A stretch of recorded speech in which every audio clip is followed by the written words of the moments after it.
Hi and welcome back to the Movement Lesson Sports Academy. In this video we're going to take a look at the former South African scrum half Joost van der Westhuizen, who unfortunately died of motor neuron disease a few years ago. Now Michelle Turner has done some brilliant analysis that looked at the difference with Lou Gehrig in comparison to Babe Ruth, and looked at the pelvic strike being an early indicator that potentially it could have been picked up sooner that Gehrig was suffering from motor neuron disease.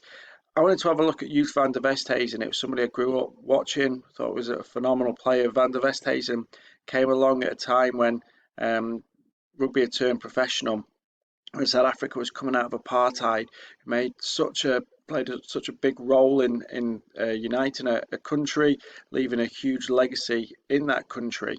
And he also changed the way that scrum-halves were viewed. Modern scrum-halves are different to where they were when Van der Westhuizen came out. He was a tall, rangy, strong scrum-half that scored tries that wingers would be proud of.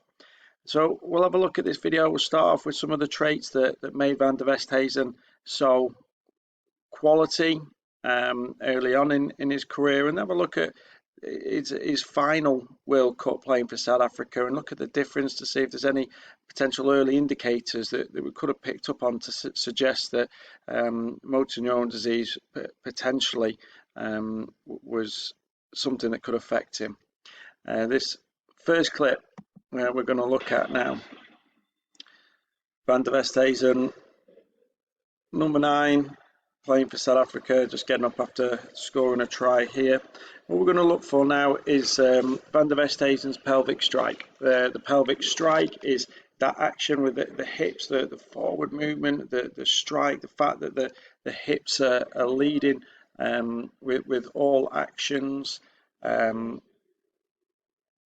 Really quickly into the French number 10, great tackle from the hip, but as soon as he's hit the ground, he's back up again. Van der Westhuizen, he's able to pick that ball up before any other French defenders were there. He's carrying on driving, but it's that initial down over the ball, pick it up, and the hips are straight back up, and he's out, and he's back ready to go driving towards the line. I want to start skipping through, trying to get to some relevant parts here.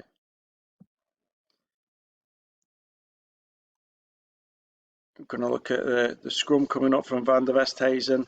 Look how quickly he's going to get up from, pick the ball up again off the back of the scrum that's coming up now.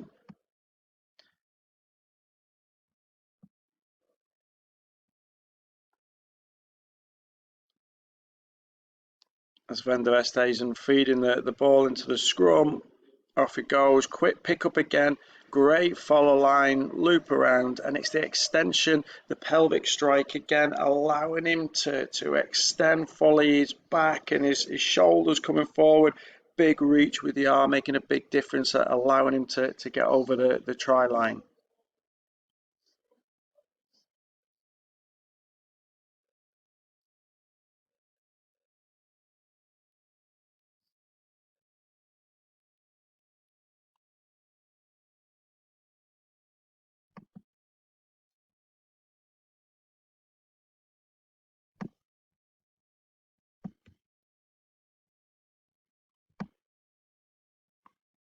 Again there, great line, great support lines that Van der Westhuizen ran as well. A nice rangy runner. This try again emphasizes that. Here we go, quick pick up, and he's away. He's down, he's scooped the ball up. The pelvis allows him to get moving quickly. He's so fast into his run. His great counterbalance. And if you look at him as he's getting towards the try line, look at his eyes, look at his vision, always clear. He's looking around him, he's scanning the field. There we go. No, his counterbalance. He's been tackled, they're not able to hold on to him, and off he goes again. There's Van der Westhuizen, great throw. The throw starting with the hips, so the long throw starting with the hips. Great support line again, rangy runner.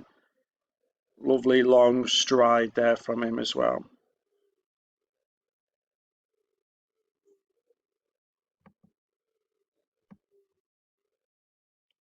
This is a great try coming up against Scotland. Any Scottish fans need to look away now.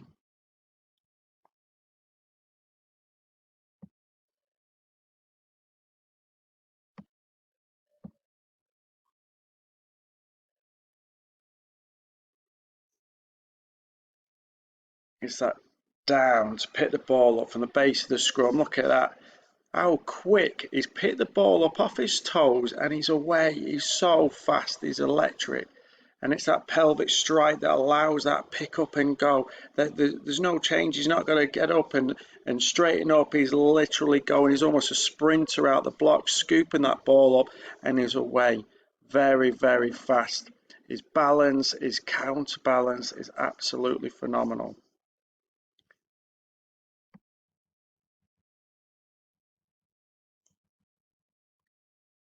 Forward on again, another clip coming up that just shows how important his hips are.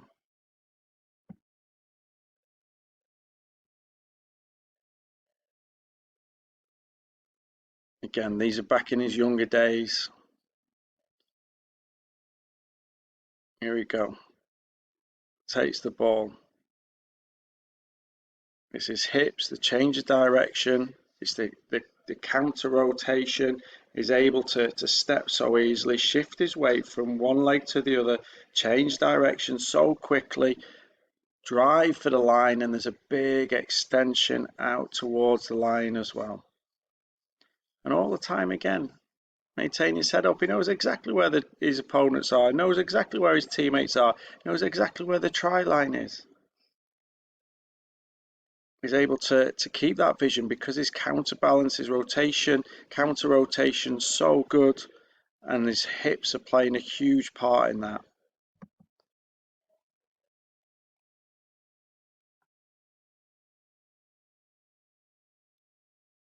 Sensational solo try that epitomises a lot of that. There he goes on a break.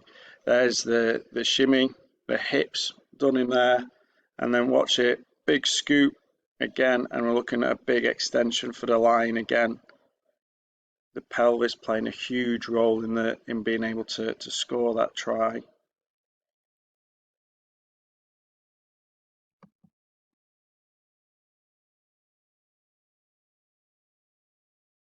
Again, quick pickup, and he's away before the New Zealand players can respond. He's on his knees on the floor, but he's that quick to get up, that strike. He can scoop the ball up, and he's so quickly into his run. The pelvic strike's essential in that. And look at this pass coming up now. Look at the extension on that.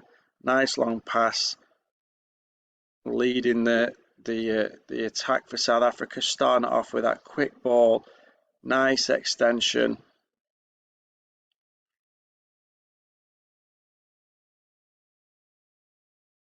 And who pops up on the support line to finish the try off again. He's aware, he's scanning the field because his vision's so good, because his balance is so good.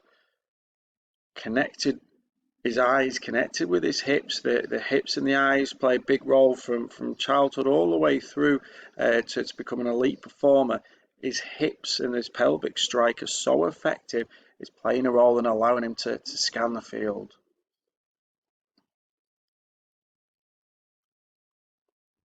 I'm going to change videos. I'm going to move on to what is really the pinnacle of any rugby player's career, and it's an iconic moment within sports. It's the Rugby World Cup final, 1995, South Africa versus New Zealand. Off goes Van der Westhuizen. Again, look at that, counterbalance his strength, but this is a big moment. Jonah Lomu running at him full pelt, runs over most players, not the scrum half. It looked like he enjoyed it. And again, his hips played a big role, and he set himself, and the hip strike, big moment for the winning drop goal. Again, as the ball's delivered from the base of the scrum, you see that the movement with Van der Westhuizen, we're going to watch the pass again. We'll see, better go back to the original view of that with Van der Westhuizen, and we'll also, you can see it now. It gets nice and low. We'll slow it down. It's not only the fact that he gets nice and low with this pass off the ground, but look, the movement starts with the hips. Look how far the ball's going to travel. It's a long pass. It starts with the hips. It's a nice extension through, and it's a great pass, giving Joel Stransky loads of time to make that kick. This was still, I think he was 24 in the World Cup final. Hips still playing a big role in his movement. We're now moving on to 2003. This is Van der Westhuizen's final World Cup. If we think about that fast guy who's around the breakdown, quick to get the ball, quick to get over the player on the ground, to get that ball to then break before any other players could respond. This is Van der Westhuizen coming towards the end of his career. English break, Van der Westhuizen slow in there in the tackle.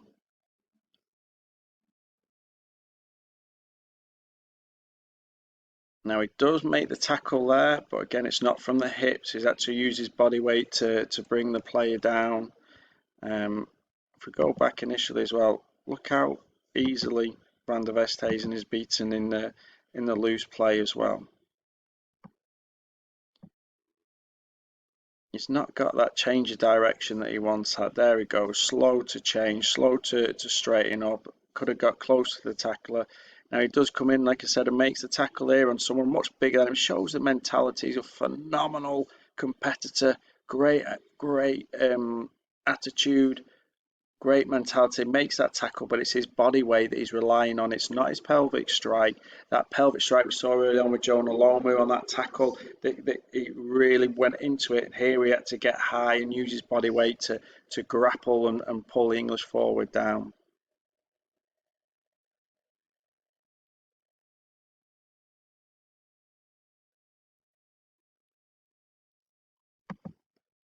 Remember how fast Van der Westhuizen was at the breakdown. Rucker Morley was there. Where is he now? Still not even coming to shot.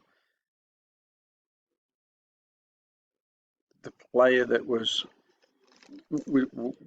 around there was so quick, was sniping around the breakdown all the time, just isn't there anymore. You could argue that he's getting towards the end of his career now. It's just age. Is it just age? Did he know more? There we look at this pass. We looked early on at the passes. We saw at the Rugby World Cup final the pass to Stransky, which was probably a further distance. Look at him now. Okay, we're going to slow this down. You want to see that pelvic strike. You want to see the movement starting at his hips. There you go. Pass down to the laces. So if you think there wasn't an extension, it didn't start at the hips, it didn't end up nice and high, his pass was low, he didn't have the pelvic strike, he couldn't deliver the pass to the number 10. It ended up down on his laces, he was having to pick it up off the floor. It's led to the charge down. England go on and score a try.